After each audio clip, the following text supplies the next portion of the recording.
What's going on, y'all? Welcome back to the Struggle to Strength podcast, your source for real life application on how to turn your struggles into strengths in all things mind, muscle, and money.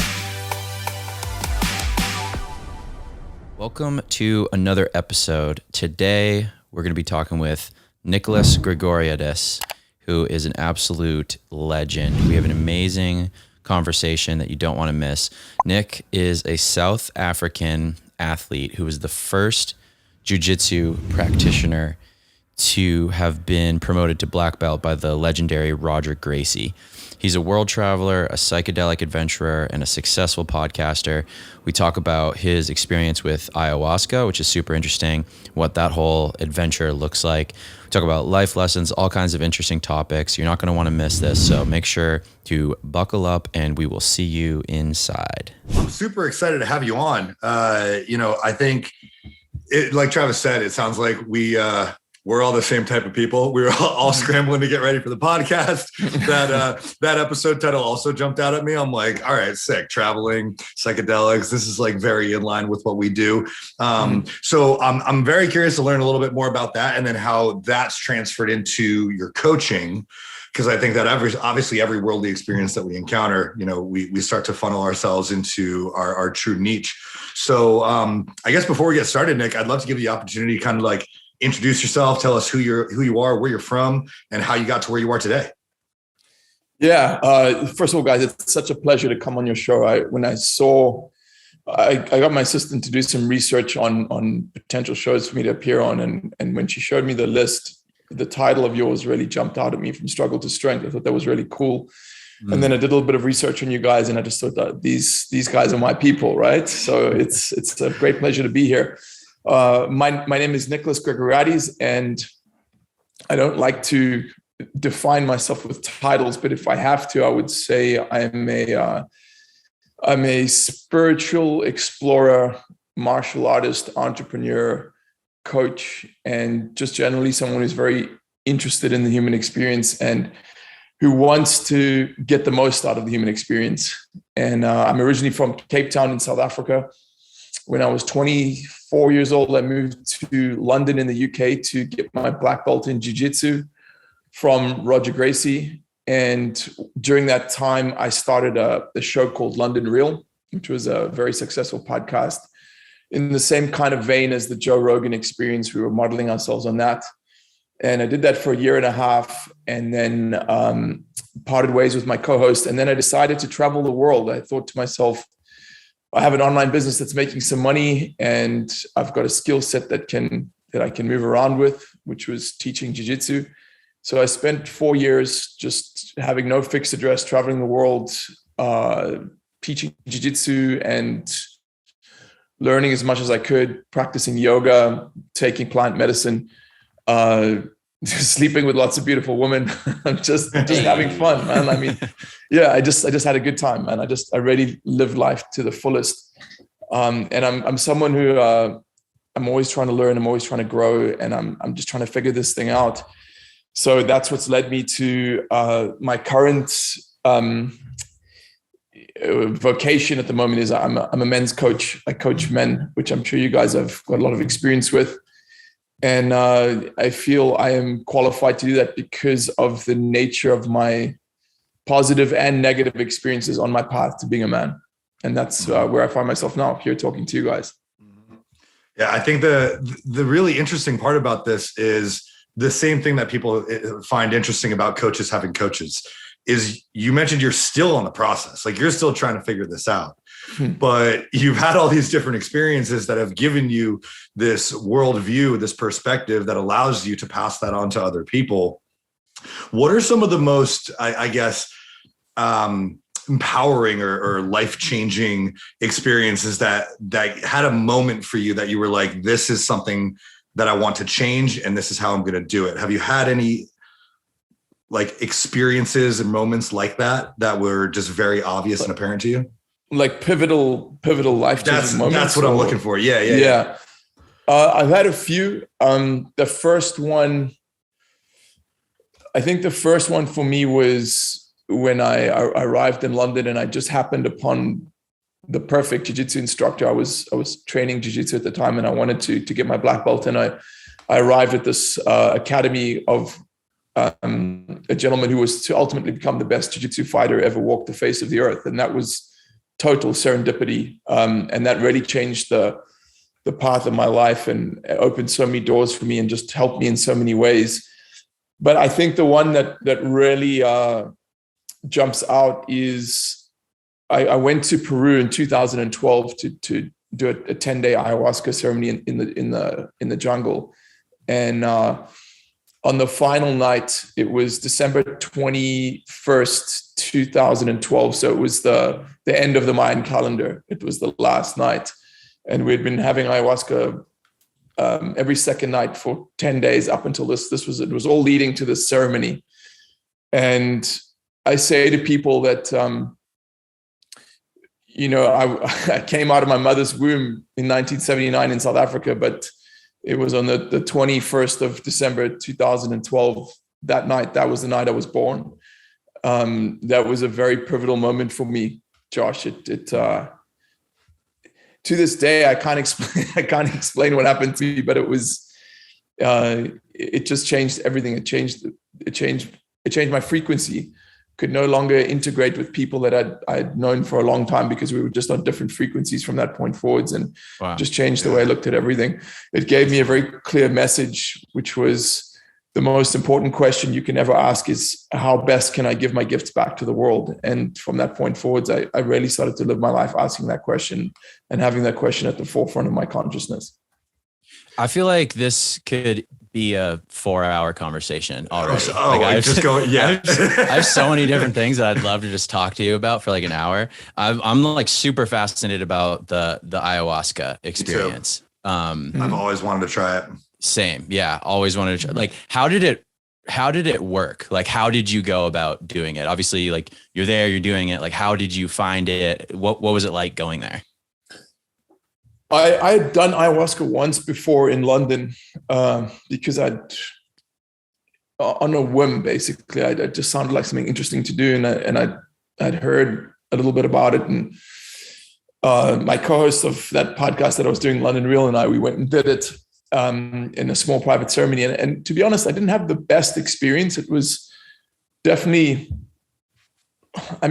things happened and I saw things, but it wasn't like profound. It was just an experience.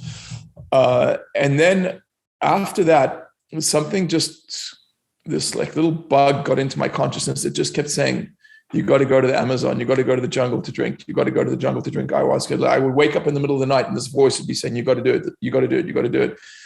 And so a friend of mine called me up and said, hey, there's this trip to the Amazon and to do ayahuasca. It's with the same woman that you drank the medicine in London. Do you want to do it?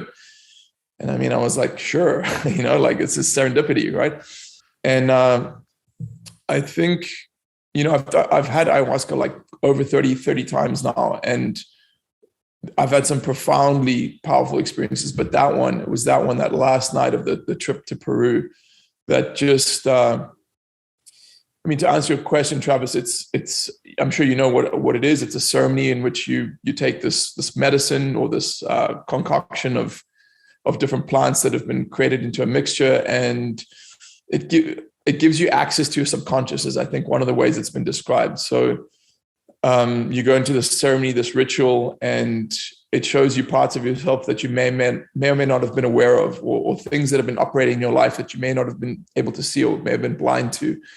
And I think if you know how to use it and you know what to look for, it's one of the most powerful things a human being can do. If you just treat it like, a drug or a trip or just like an interesting experience to try out, then that's all it's going to be. But for me, I use it as a very specific tool. And when I do it, I'm going there with intentions, and I'm going there very humbly, and I'm looking for specific answers, and it usually gives them to me. Almost like it's kind of like a map or maybe like a key that opens a lot of doors, and then it's like kind of up to you where you go with it. I think psychedelics are a key for sure. Yeah. Yeah. Totally. Yeah. And it's super misunderstood. I've heard it said that it can be looked at as a permission slip. It's basically you're just giving yourself permission to access your subconscious, right? Mm-hmm. And I find that interesting because sometimes there's not really a correlation between how much of that medicine you drink and how strong the effects are. Sometimes I could have like a big serving and the effect is mild, and sometimes you have just a little bit, but you have a very clear intention and you're more open and you have a very profound experience or much more powerful experience. So I think what you're basically just doing is saying, hey, you're saying to the other side, I want to come check you out. I want to come play. I want to see what's going on, right? And I'm giving you permission to flow through me, or for me to flow through you, or whatever it might be. Mm-hmm. And I think in preparation for that, because psychedelics have had such a misunderstood just history, and they've been drugs and they've been demonized, I think some people who go with the intention of just having a good time or using it as a drug, rather than, like you said, a permission slip or a key to unlock a different part of yourself that you didn't have access to before, it sounds like the ceremony itself really sets you up for that intention. Yeah, it's part of a phenomenon called set and setting, right? Which is, the people you do it with, the sanctity with which you approach it, the environment, the qualification of the person administering it, all those things play a role, right? So if you can order ayahuasca on the internet, no problem. And, you can sit in front of the Xbox and have a shot of it, and you might see a few different colors, and I don't know, it might do something, but that's very different than saying, okay, I'm drinking ayahuasca in 3 months. I'm going to start meditating on what my challenges are. I'm going to start thinking of the questions I want to ask. I think that really is the key. I'm a big believer that the quality of your life is directly proportionate to the quality of the questions that you ask. And I always go into my ayahuasca experiences with very specific questions on things I want illumination on. So, that's my current perspective of it, Josh. Yeah, I think you said set and setting. That's very interesting. We've had two people on our podcast, Dr. Sandeep Nayak, who's like one of the, top researchers at Johns Hopkins Center for Consciousness, who studies psilocybin. And we had Dr. Ramy Droz, who also runs like a ketamine therapy center. Ketamine therapy center. And that's the exact terms that they talked about being like so important, set and setting. Mm-hmm. And yeah, they pretty much like said the exact same thing. Mm-hmm. How like that part of it is just so important. Like you can get fantastic results, if you're doing it the right way. It's like an amazing tool. And the people you're interacting with. So I guess a question I have for you is the ceremony that you did in Peru was led by the same person who did the ceremony in London. Mm-hmm. What was different? No, actually that's not true. It wasn't led by her. It was, she organized the group. It was led by a different shaman who, if you look this guy up online, he looks like a crazy old wizard, like a wise and old. Like it's when I got there, I was like, holy shit, what have I got myself into, right? And his particular thing was like, I remember the first night before we did an introduction, we were sitting in this temple. It's this new country. I've just arrived. I'm exhausted. I'm jet lagged. I'm questioning my choices and wondering if this is a good idea. And he's talking to all of us and he says, I will take you into the darkness, but I will bring you back into the light. And it just sent the shiver down my spine. And the truth is, man, that guy's medicine was dark, like in a good way, but he didn't, sorry guys, my cat has come to say hi. Oh. He didn't pull any punches, right? He was like, no, you're gonna go into your shit. You're gonna go into the darkness and deal with it. And it was very intense. Intense is not even a strong enough word. Mm-hmm. That was an intense set and setting. Yeah. But if you can go deeper and still come back into that light, then you've learned. The deeper you go, the more you learn. 100%. But you have to be in a mental capacity to be able to handle that. I mean, not everybody can see their demons. Man, not everybody's ready.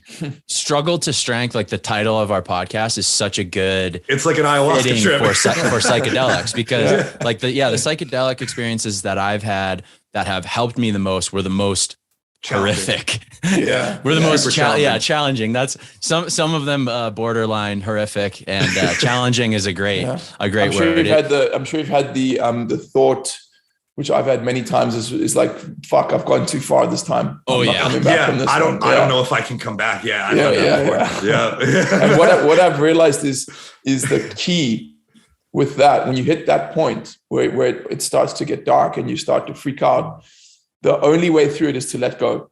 Mm-hmm. That's the only way. The more you resist, the worse it gets. The more it builds, the more like everything starts closing in on you. And then as soon as you surrender and say, okay, look, I surrender, just show me what I've got to learn. I'm not in control of this. That's when you break through to the other side. Yeah. I think one of the big things that I learned is it's like really hard for me to let go of control. And that like opens up a whole other can of worms. You know what I mean? Like, why am I like that? Because that really holds you back in a lot of areas of your life when you're trying to control things that are just impossible. I mean, we're literally on a giant rock spinning around in like infinite nothingness that everything wants to kill us. Like, we're not in control of anything. Anything that it seems like we're in control is kind of like a charade.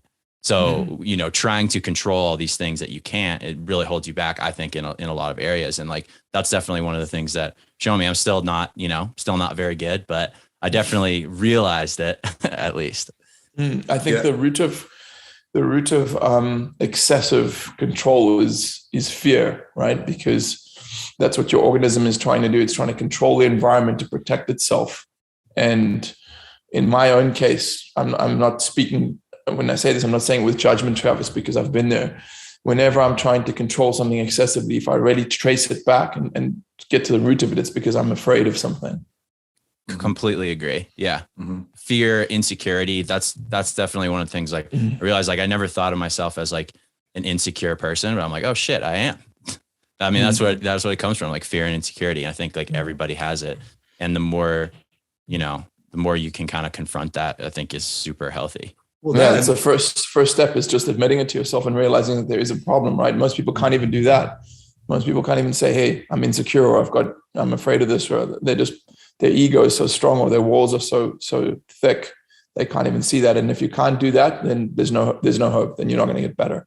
Yeah, I was going to say that, like, awareness is always the first step. And I think that a lot of these, what have been demonized as drugs are really just tools. They're tools to help you become more aware and feel safer becoming more aware of these parts of you that, like we've all experienced, we've kind of been burying for a while. And it's not just in that moment. Like, these are lessons that you take with you.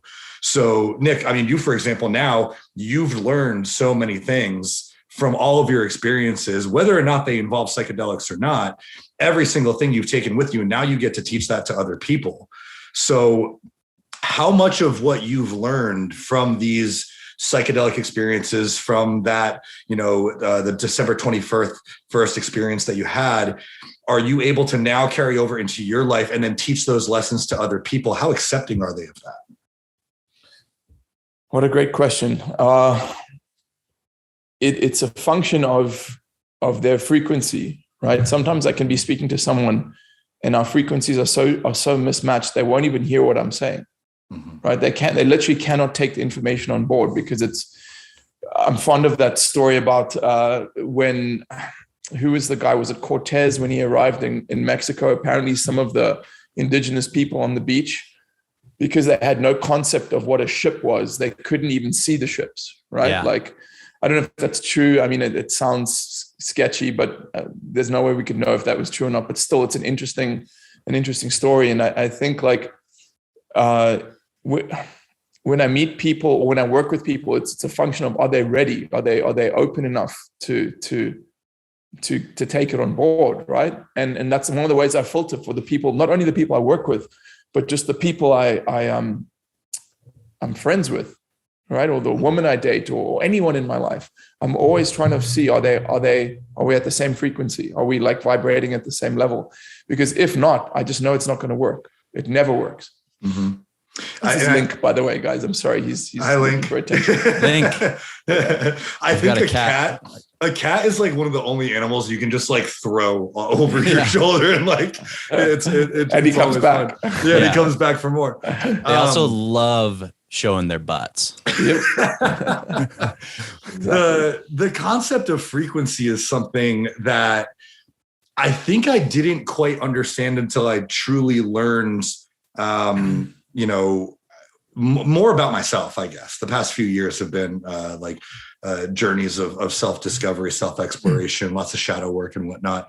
And so I understand what you mean. I think not everybody understands what they mean, what we mean by that. Not everybody understands, that people vibrate at different frequencies and what that means. Some people can't get out of their own way. Some people don't understand that they're the ones that are holding themselves back. And so, we've utilized some tools and had some experiences that have opened us up to, accepting some things about ourselves. I guess for those people who maybe are like, oh, frequency, like whatever, people vibrate, I don't know what you guys are talking about. How can we explain that to them in like simplest terms that they'll understand? So what was coming to mind while you were talking about that, Josh, is the thing that I'm most fascinated by and most convinced by at this point, and that the large portion of my work is built around this thing, which is the understanding of the nervous system, right? In purely scientific terms, we are electrical, or we have an electrical component to us, right? Your nervous system is sending electrical impulses down your spinal column to and from your brain, right? And those electrical impulses also power your nerves, which cause your muscles to contract and cause you to do anything in the world, right? We have this electrical aspect to us. And I think your nervous system, it has a frequency of its own, like the energy that is being channeled through your nervous system is at different levels, right? So if you're afraid, if you're a fearful person, it's a very specific energy that's being channeled through that nervous system. If you're in a place of gratitude, it's another type of energy. If you're in a place of excitement, it's another type of energy, et cetera, et cetera. And I believe strongly that your nervous system ultimately dictates the people, circumstances, and events that you attract into your life. In the same way, if you take a magnet and there's some iron filings, right? And no, this isn't actually a good analogy. I'm trying to think of a better one. There's an expression, your vibe attracts your tribe, right? But there's another part of that, which is what's not your vibe repels what's not your tribe, right? Or your vibe also repels what's not your tribe. So I have gone into business relationships or romantic relationships with people who we were just at different frequencies. And you can have the best intentions and be doing your best work and not even making any mistakes. And you can naturally push each other away because the actual frequency of your nervous systems is just not tuned, right? It's not in alignment with each other. And you're asking for a simple way to describe this. And I don't think I have one. It's what I'm telling you is based on stuff I've read, but also stuff that I just instinctively feel. You can just feel when you're around a certain person. It's nice to be around them. It feels good. It feels easy. It feels relaxed and calm. And then you're around other people and you're just on edge because they're edgy and they're never at rest and they're like filled with anxiety, right? So like what a large portion of my work is about is retraining the nervous system, right? Through various modalities. But I'm always trying to calm my nervous system and tune it to like energies or frequencies of things like gratitude and contentment and positive things like that, and work with and try and allay or alleviate the ones that are of a lower frequency, like fear and anxiety and jealousy and anger and those types of things. And I find the more I'm tuned to the one side of the spectrum than the other, the better things come into my life. I attract better people. I get on better podcasts. Yeah. More business comes to me, like just things are better. Whereas if I'm in a place of panic or fear or contraction, or like I'm like vibrating at that frequency, then those things like that, things that match that frequency come into my life. It's just, it is what it is, right? I think the most important thing here is that, yes, you can, this is almost like a manifestation tool, right? Yeah. And if you are constantly telling yourself not to be jealous, not to be fearful, not to be angry, you're only doing half of the work. You're only trying to avoid certain frequencies or certain feelings or certain things. It would be like going around all day telling yourself, don't look for anything red. Like, please don't look at anything red. You're going to end up seeing a lot of red shit, because you need to then, instead of just avoid certain feelings and certain things, you have to replace those with positive reinforcements. I'm going to respectfully agree and disagree with you. I agree on the replace part, but I don't agree on the avoid part. So what I do is, when I feel uncomfortable emotions, I don't avoid them. I feel them in their entirety, because that's the only way to truly allow them to dissipate, right? Because we as humans, we repress, suppress, or express uncomfortable emotions, and none of those things actually deals with the emotion. The only way an emotion can be dealt with is to be felt, because that is the function of an emotion. It's to be felt. So when I'm feeling angry now, I wish I'd learned this when I was a younger man.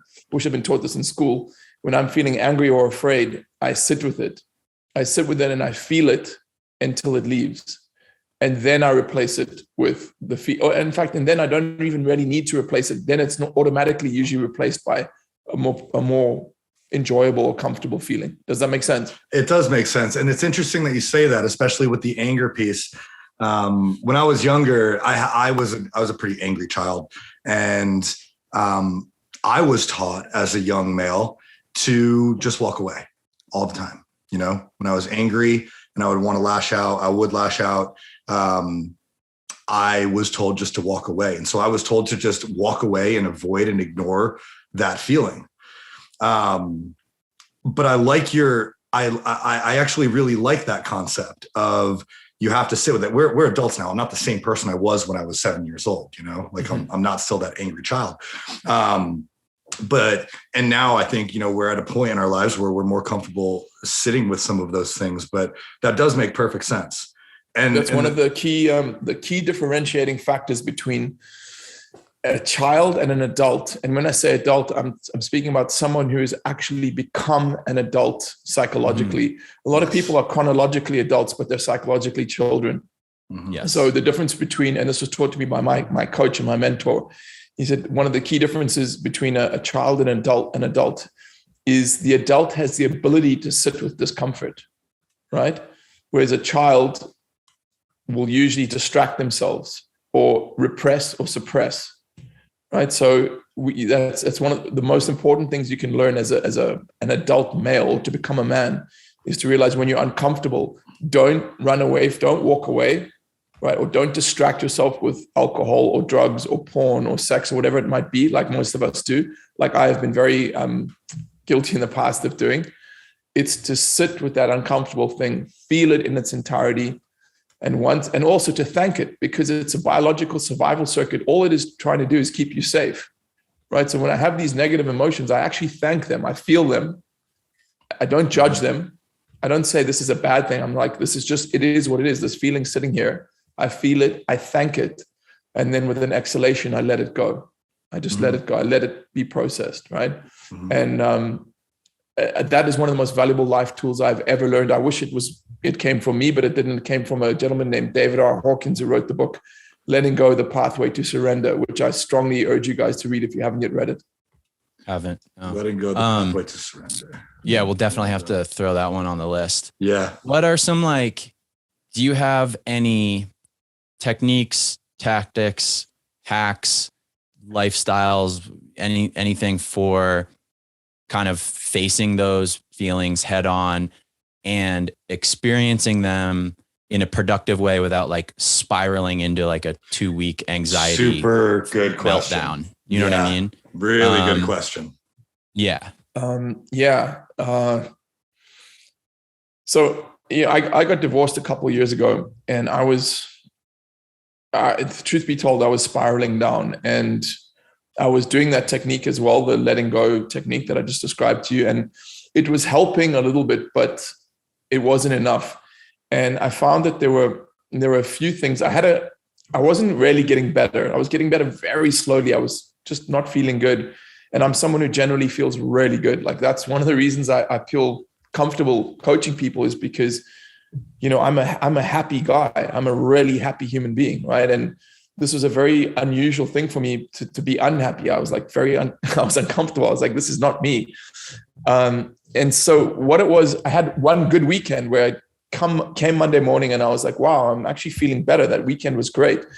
And I reverse engineered it and looked at what was different that weekend. And I realized it was exercise. I'd done jiu-jitsu that weekend. It was nature and sunshine. So being outdoors, and it was being with friends, right? Being around people. And the final part, there were four. The final thing was sleep. I slept a lot on the weekend. So those four things, exercise, sun/nature, sleep, and I'm sorry, this four, it was those four. I'm missing one, but being with friends. Yeah. Being with friends. Yeah. Those things, like, I mean, it's a panacea, right? Like, if you are with people who love you and friends and exercising for the endorphins and getting like good nature and sunshine on your skin and sleeping well, like the organism is going to repair itself, because then it gets everything it needs, right? It hits all the point. I'm glad you call it an organism, because I think people forget that, like, the functions that happen inside your body aren't necessarily, like, there's very little emotional component. Your brain influences a lot of things. So, but if you give your body what it needs, it's going to feel good. It's going to be healthy. So rather than sitting around wondering what you're supposed to be, just take care of your body. Go move it. Feel good that you can move your body. Be grateful that you're able to move your body the way that you are, that it's capable of things, that it's gotten you through so many things. Go be in nature. Like, it feels good. You get breaths of fresh air, sunshine on your skin. Feels like it rejuvenates you. And, like, I'm for sure solar powered. These, for sure. They're like, I'll walk by a window and it, like, the sun hits me. I'll just stop, like, involuntarily, stop and be like, okay, I just, like, this feels good. Yeah. You just do the things that feel good, and you get the serotonin, you get the endorphins. And now I think the challenging part is you can be doing all those things and still have those uncomfortable feelings. And while it makes it harder, it makes it easier to endure that discomfort when you're taking care of your body and your mind. People don't like being uncomfortable. And so I think part of what Travis is saying is, are there ways to, in the moment, be more comfortable?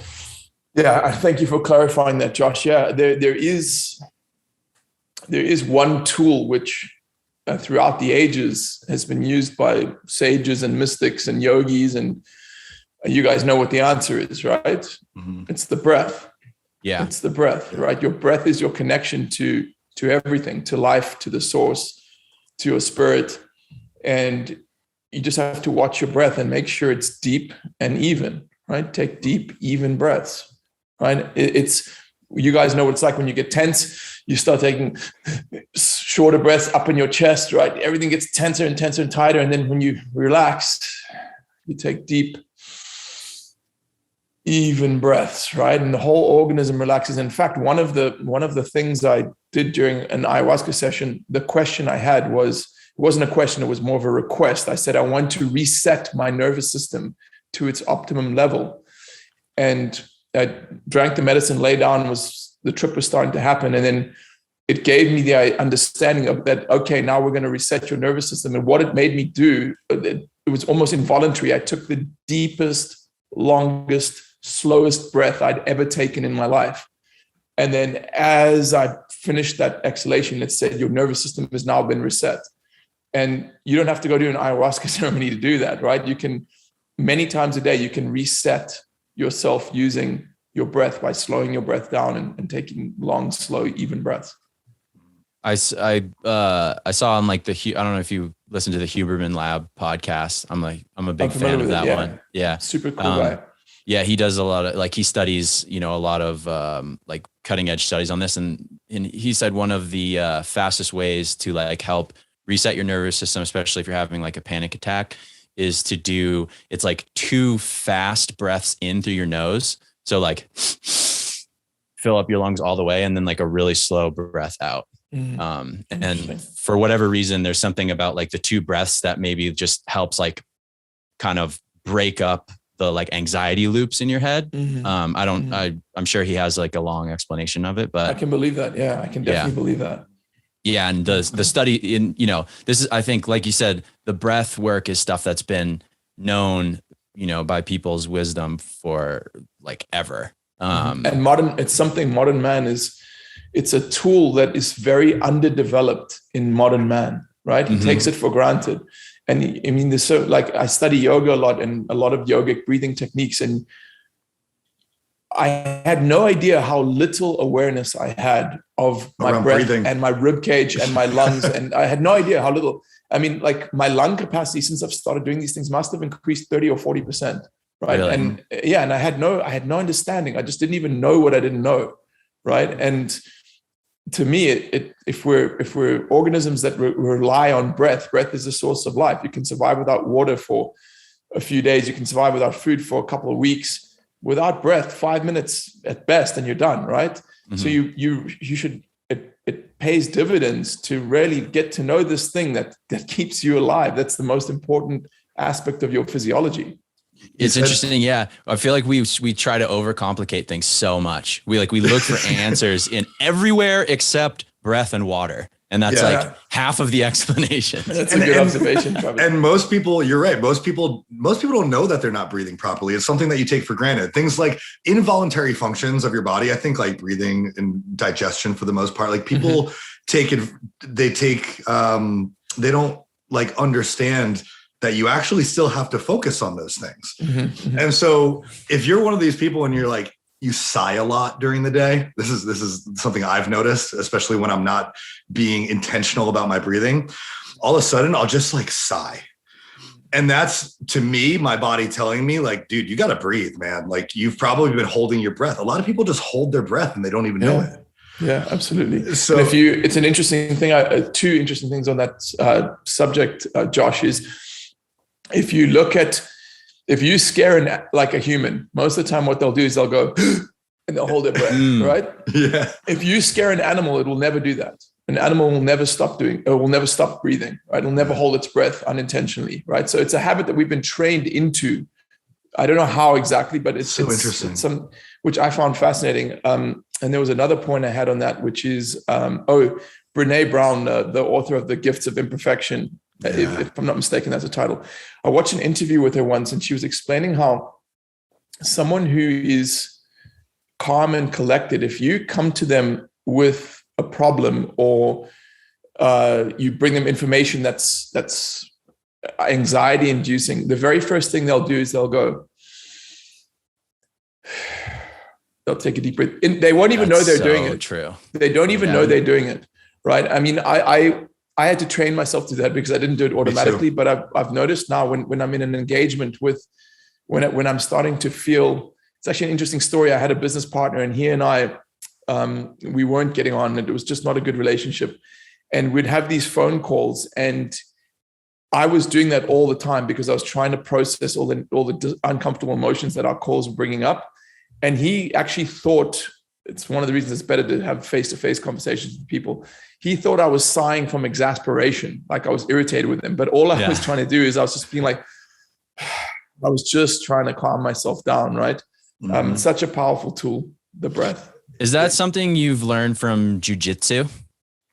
Absolutely. Jiu-jitsu played a big role in because you can see the performance differential between a player who knows how to control their breath and one who doesn't is massive. The one who doesn't know how to control their breath is he's stiff, so his movements aren't fluid. He doesn't move properly on the mat.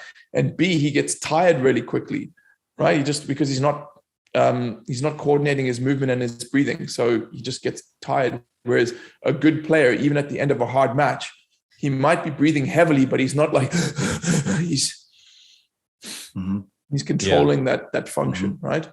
I do the same thing in my training, especially, I have some like, I don't breathe through my nose very well. I've always been a mouth breather, but regardless of the benefits that you get of breathing through your nose, like part of that is you breathe more diaphragmatically. And when I breathe more diaphragmatically, I brace better for my training. So I started wearing. What is your training, Josh? I'm mainly a bodybuilder. Oh, my training is mainly weightlifting, hypertrophy-based weightlifting. Do you know about the tip of putting the tip of your tongue on the roof against the roof of your mouth? Yeah, exactly. What's that? So you I don't know that. you put the tip of your tongue on the roof of your mouth, and it'll help your bracing. It's super. It's weird. You have to focus on doing it.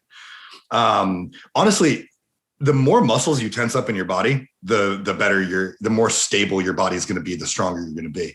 But if you press your tongue against the roof of your mouth, it'll improve bracing.